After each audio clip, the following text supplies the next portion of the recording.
Ferreira Costa. Pernambuco em primeiro lugar. TV Jornal Notícias. Oferecimento Ferreira Costa, muito mais para você.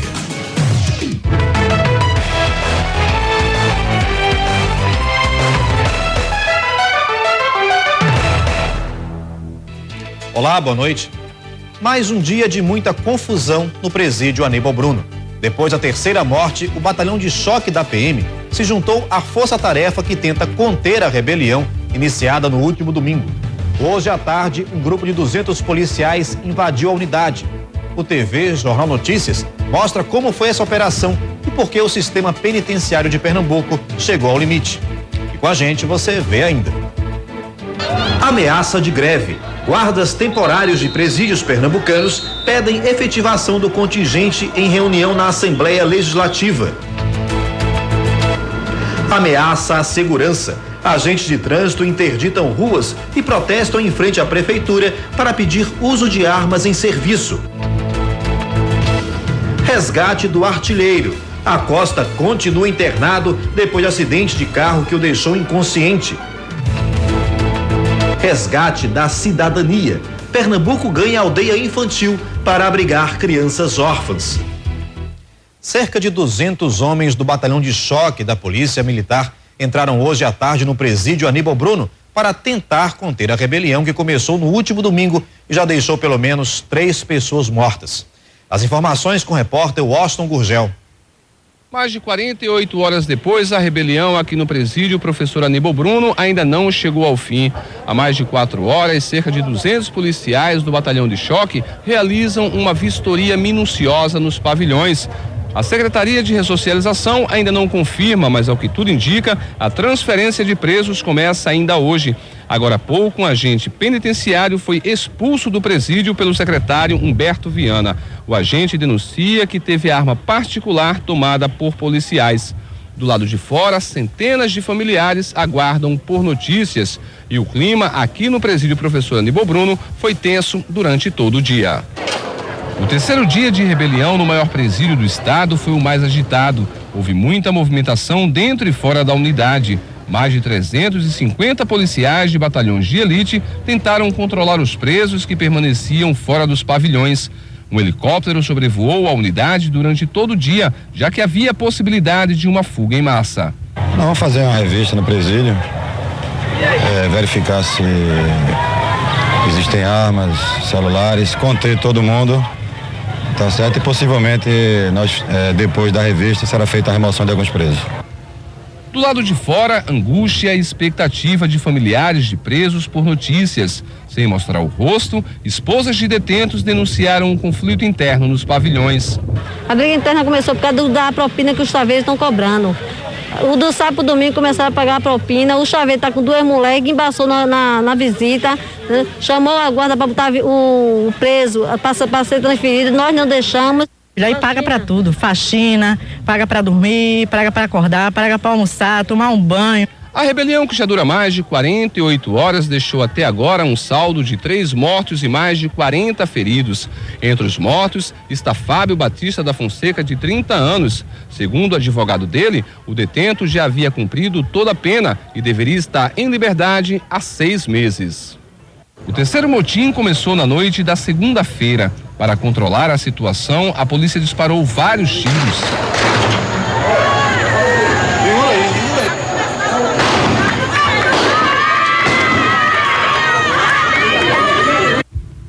Dos 18 pavilhões que abrigavam quase 4.000 detentos, 12 foram danificados e 2 completamente destruídos. A reconstrução deve durar pelo menos 100 dias. 400 presos vão ser transferidos. O secretário de Ressocialização, Humberto Viana, informou que a rebelião terminou agora há pouco e que todos os presos já estão nos pavilhões. O secretário informou também que a visita conjugal de amanhã está cancelada. Algumas reivindicações dos presos ainda vão ser estudadas. Apesar do fim do motim, a segurança no local continua reforçada com mais 80 homens.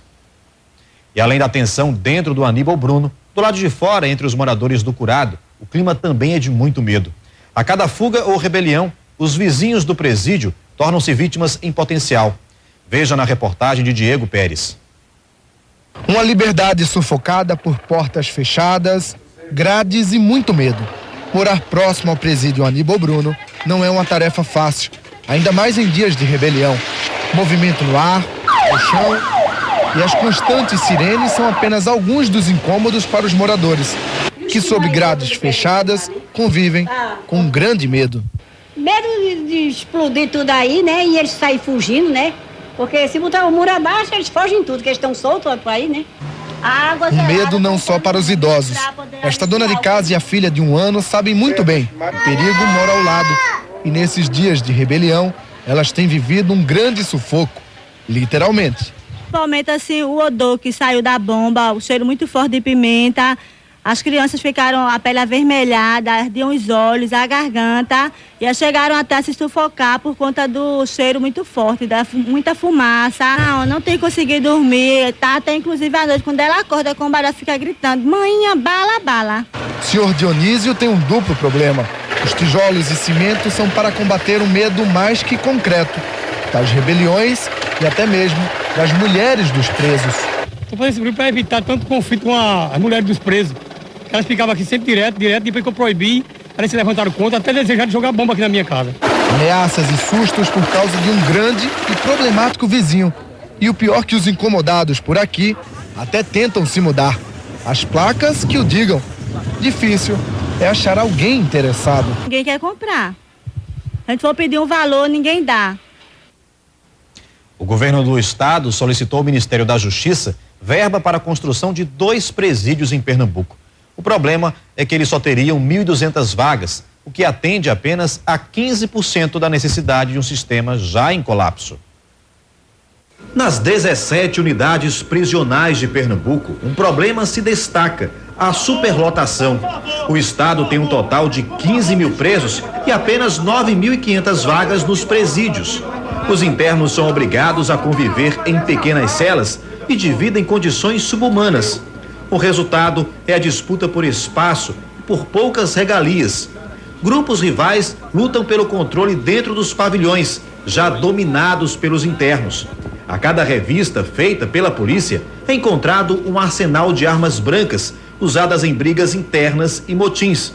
Já os celulares são utilizados no controle de atos criminosos fora dos presídios. O desafio é entender como essas armas e aparelhos entram nos presídios sem que sejam percebidos e por que é dado aos presos o controle sobre os pavilhões. Problemas como esses são encontrados em quase todas as unidades prisionais do estado e inflam rebeliões e motins, principalmente no Cotel, no presídio de Igaraçu e no presídio Aníbal Bruno, onde as condições são mais precárias. Das 17 unidades do estado, só a penitenciária Barreto Campelo, em Itamaracá, tem situação um pouco diferente. Lá sobram vagas, atualmente 7. Aqui no estúdio, a gente conversa com o promotor de execuções penais, Marcelo Zugietti. Boa noite, promotor. Boa noite. Bem, qual seria o pacote de ações do governo, do Ministério Público, da Justiça, para, por fim, ou pelo menos amenizar de uma forma mais intensa essa situação nos presídios aqui de Pernambuco? Eu entendo de 7 anos e que em 7 anos na execução penal, eu entendo que o modelo é que está equivocado, né? Eu acho que o modelo onde um preso toma conta de outro preso e tem quase que como se fosse um prefeito de determinado pavilhão. Que é o caso do Chaveiros. Que é o caso do Chaveiros, exatamente. Esse modelo está plenamente equivocado.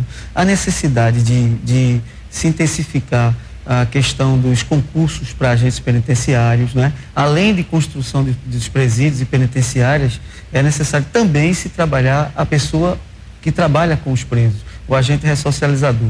Então, esse modelo que está aí, que já é um modelo histórico, isso que está acontecendo agora é fruto de toda uma história de desacertos oficiais, de omissões do Estado. Mas é só uma questão de quantidade aí de pessoas e até mesmo de celas, de presídios, para acabar, por exemplo, com algumas regalias que alguns presos têm dentro dos presídios, como é o caso do Chaveiros, por exemplo? Não seria só a questão quantitativa. No caso do Aníbal Bruno também, não é? Porque o Aníbal Bruno é o maior presídio da América Latina. Então, não só a questão da superpopulação, superlotação dos cárceres, mas também a própria estrutura que se montou, os próprios vícios e costumes que estão dentro das unidades prisionais em relação a esse privilégio que você falou, que é extremamente danoso, que é justamente a figura do chaveiro. A gente viu na reportagem a mulher dizendo que o chaveiro cobrava propina. A gente tem que acabar com isso, porque quem tem que tomar conta é o Estado. Né? Eu entendo que o Estado não pode se omitir, e é fruto dessa omissão, que é histórica, não é de hoje, apesar de todo o esforço do governador, do coronel Eduardo, do coronel Humberto Viana e do doutor Roldão, a gente está vendo que essa coisa está crescendo e culminou com essa rebelião que até o momento a gente não pode dizer ainda que está totalmente em paz. A gente volta a conversar com o senhor daqui a pouquinho. Ok. Para o seguinte, que para piorar a situação do sistema prisional, os guardas externos dos presídios de Pernambuco, que vigiam guaritas e muros das unidades, resolveram agora à tarde paralisar os trabalhos por tempo indeterminado. Eles fizeram protesto pelas ruas do centro do Recife depois de uma reunião com o presidente da Assembleia Legislativa, Guilherme Uchoa, que informou sobre a impossibilidade do governo atender às reivindicações da categoria. Os guardas pedem abertura de concurso para oficialização da função e aumento de salário. Ao todo, o Estado conta com 800 guardas temporários que se dividem nas 17 unidades prisionais. Quer dizer, essa é uma situação que agrava ainda mais o problema, né? São guardas provisórios. Sem dúvida. Inclusive, essa questão da guarda provisória é uma questão realmente a ser debatida e discutida, porque essas pessoas, muitas delas, não têm o preparo, nem ganham um salário digno, como também os agentes assim não são tratados, para exercer o cargo de guarda prisional, afora a capacitação, né? A gente falou basicamente aí da responsabilidade do Poder Executivo. Agora, como é que fica a questão da justiça, por exemplo? Tem muito preso que está no Aníbal Bruno, que já cumpriu pena, outros que não foram que já foram a julgamento, mas não foram transferidos. Como é que fica essa situação? Sem dúvida nenhuma, a gente tem que, isso é um contexto, não é? Ministério Público, o Judiciário, o Executivo, todos nós temos uma parcela de responsabilidade. Muita gente que está não só no Aníbal Bruno, mas em todas as unidades prisionais, já deveriam ter sido julgados, já deveriam inclusive estar respondendo cumprindo a pena em outro regime, não é verdade? Então isso não tem ocorrido, a gente precisa também cortar na própria carne. E isso também aumenta ainda mais atenção sem dúvida nenhuma, não só aumenta a tensão, como provoca, sem dúvida nenhuma, uma condição, uma situação como a que ocorreu agora no Aníbal Bruno. Doutor Marcelo, muito obrigado. Boa noite para o senhor. Boa noite. E vamos agora à dica para o vestibular 2008.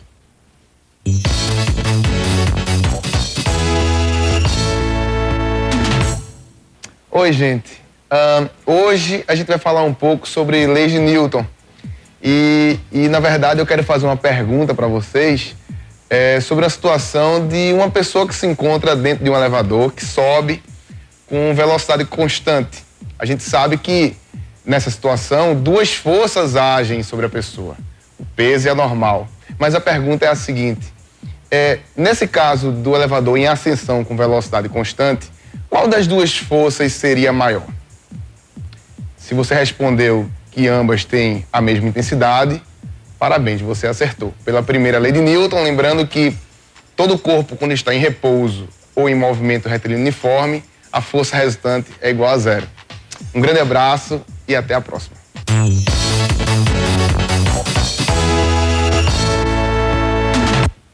Daqui a pouco, o estado de saúde do meio de campo do Náutico, Acosta, que sofreu traumatismo craniano em um acidente de carro.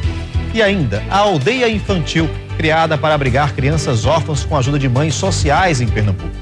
Agora são 6h29. Moradores do bairro de Jardim Paulista Baixo, em Paulista, estão revoltados com a depredação de uma imagem de Santo Antônio, instalada numa praça da Avenida Tancredo Neves. O santo, que é padroeiro do bairro, teve a cabeça arrancada. O mesmo aconteceu com a imagem do menino Jesus, que está nos braços do santo. O caso está sendo investigado pela Delegacia de Paulista.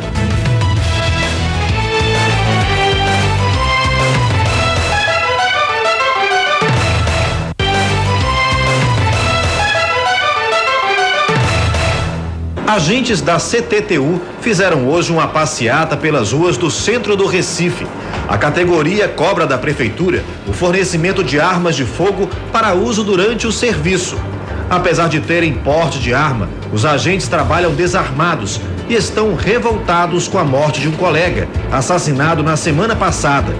Carlos Roberto da Rocha foi atingido com 3 tiros quando aplicava uma multa de trânsito.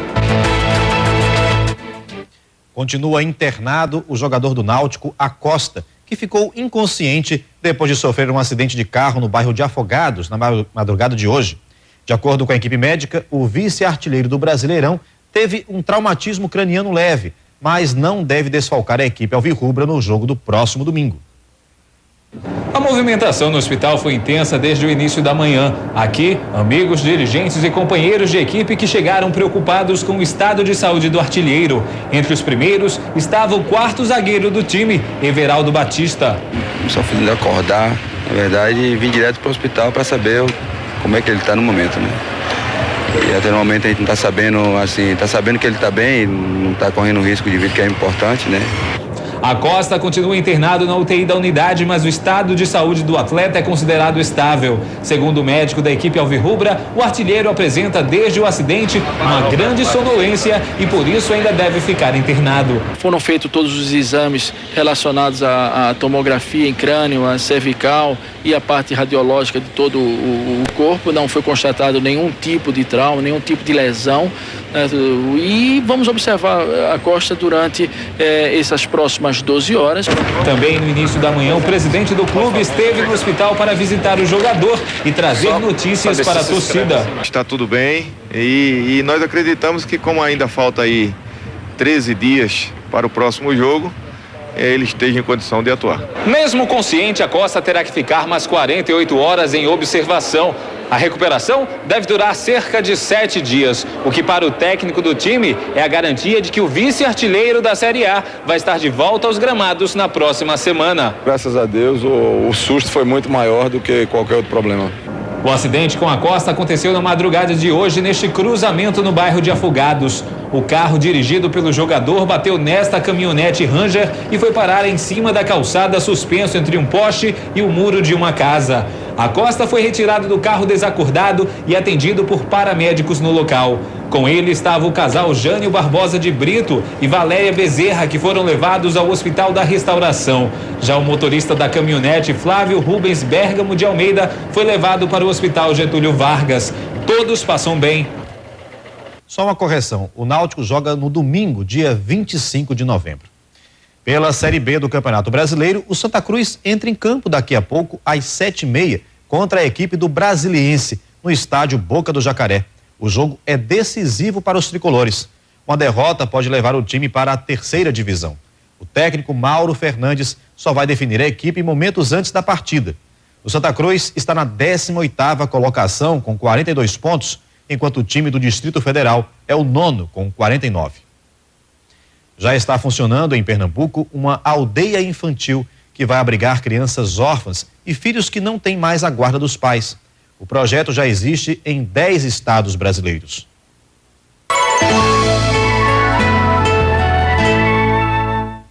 A aldeia tem campo, parque e 14 casas, moradia a partir de agora para 80 crianças que vivem em vulnerabilidade social e com capacidade para 126. A aldeia infantil é a primeira em Pernambuco com um projeto simples e acolhedor. Cada casa dessa poderá acolher até 9 crianças, todas encaminhadas pela Vara da Infância e da Juventude. São órfãs ou cujos pais perderam a guarda por maus tratos. Aqui elas terão assistência até a maioridade e, além de todo o conforto, poderão contar também com o amor e com o carinho de uma figura que talvez tenha faltado em suas vidas.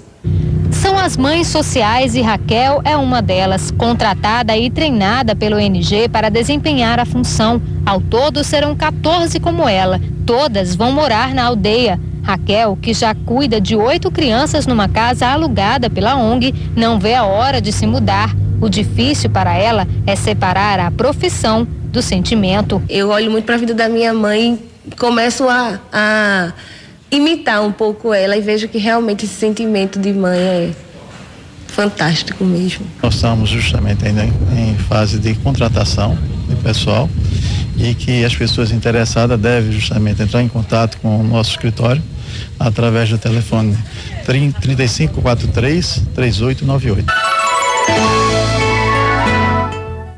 Para você, uma boa noite.